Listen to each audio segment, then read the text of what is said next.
Bueno, ahora vamos a explicar con este esquema más o menos cómo es la irrigación a partir del corazón del miembro superior. Entonces, arrancamos acá, a donde tenemos que el corazón es una bomba doble. Una, que es la bomba del lado izquierdo, es una bomba que impulsa la sangre hacia todo el organismo, eso se llama la circulación mayor. Y tenemos el lado derecho, que está relacionada con la oxigenación de la sangre en los pulmones. Entonces envía sangre hacia los pulmones para oxigenarse, y esa es la circulación menor. Entonces, el ventrículo izquierdo, que es esta que está acá, envía la sangre con presión hacia la aorta ascendente, posteriormente callado de la aorta y aorta descendente, que es la aorta torácica. La primera rama del callado de la aorta va a ser el tronco arterial brachiocefálico, que se va a dividir en el lado derecho en arteria carótida común derecha y arteria subclavia derecha. En el lado izquierdo las cosas ocurren de forma diferente. La arteria carótida común izquierda y la arteria subclavia izquierda son ramas directas del callado de la aorta.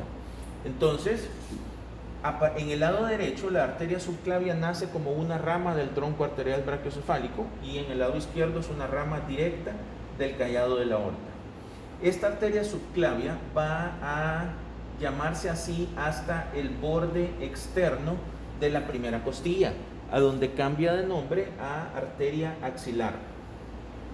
En su trayecto, la arteria subclavia va a pasar en el triángulo formado por el escaleno anterior por adelante y el escaleno medio por atrás, y esa porción en la que la arteria subclavia pasa para atrás del escaleno va a dividirlo en tres porciones: la porción preescalénica, la porción escalénica y la porción postescalénica, cada uno con ramas diferentes. Entonces, las ramas de la arteria subclavia se van a distribuir ampliamente y van a incluir irrigación del tórax, irrigación de la región escapular, parte de cuello e incluso arterias que van a ascender y entrar al cráneo.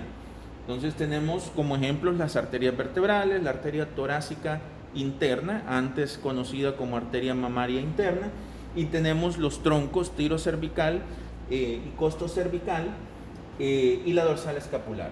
Entonces, luego, cuando pasa por el borde externo de la primera costilla, se transforma en la arteria axilar. La arteria axilar se denomina así hasta que pasa por el borde inferior del músculo redondo mayor o teres mayor, y en todo ese trayecto va a estar dividido por este músculo que se origina en la región pectoral y se inserta en la apófisis coracoides, que es el pectoral menor, y va a dividir también a la arteria axilar en tres diferentes porciones. La primera porción va a dar una rama, la segunda porción dos ramas y la tercera porción tres ramas.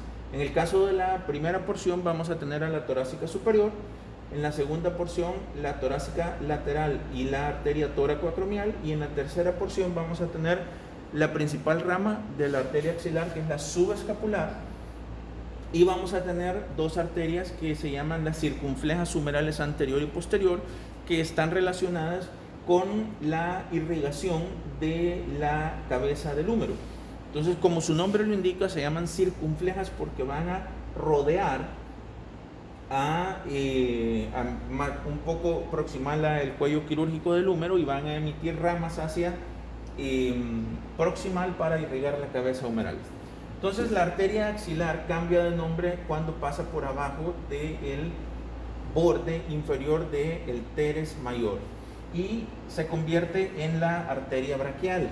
La arteria braquial va a continuarse en un surco ubicado medialmente entre el bíceps braquial y el braquial anterior, Ahí se puede palpar el pulso de la arteria braquial y va a continuar su camino hasta la región anterior del codo, a donde se va a dividir en sus dos ramas terminales, que son medialmente la arteria cubital y lateralmente la arteria radial.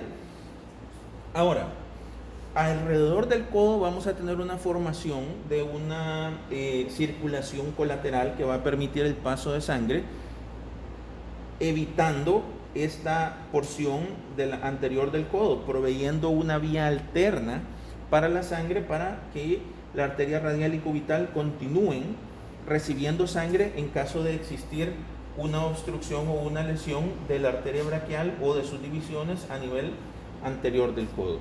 Entonces vamos a tener divisiones, arterias que van por el lado lateral o radial y arterias que van por el lado medial o ulnar.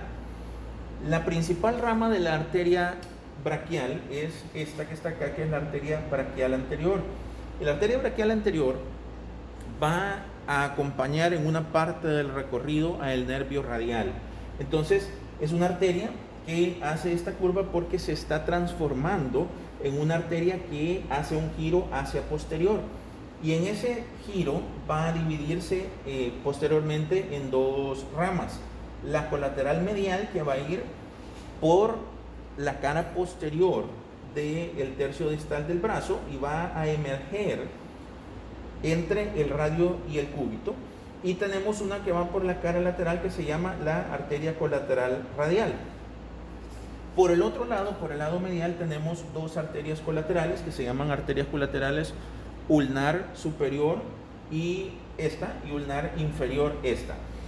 Hay que hacer notar que la arteria colateral ulnar inferior va a pasar por adelante por anterior a la epitróclea, y la colateral ulnar inferior va a pasar por atrás de la epitróclea. Entonces, nosotros trazamos una línea imaginaria a nivel del codo, y eso nos va a marcar el lugar a donde las arterias colaterales, que se llaman así porque emergen hacia los lados de la arteria principal, de la cual son rama, se van a anastomosar con arterias recurrentes, que son arterias que se originan de las arterias principales distal al sitio de la anastomosis y se regresan hacia proximal. En realidad son una sola arteria que se continúa, pero a nivel de esa línea cambian de nombre. Entonces la arteria colateral ulnar inferior pasa a llamarse la recurrente radial anterior. ¿Por qué anterior? Porque pasa adelante de la epitróclea, y por atrás de la epitróclea pasa la recurrente ulnar posterior. En el caso del lado radial, la colateral radial va a pasar a denominarse la recurrente radial, porque hacen una anastomosis ahí. La colateral medial, que dijimos que va por posterior, emerge entre el radio y el cúbito y se va a anastomosar con esta arteria que está acá, rama de la arteria cubital, que se llama el tronco interóseo. El tronco interóseo anastomosado con la recurrente medial va a formar dos arterias, la interósea anterior y la interósea posterior, que las vamos a encontrar ubicadas, como su nombre lo indica, anterior y posterior respectivamente a la membrana interósea en el antebrazo.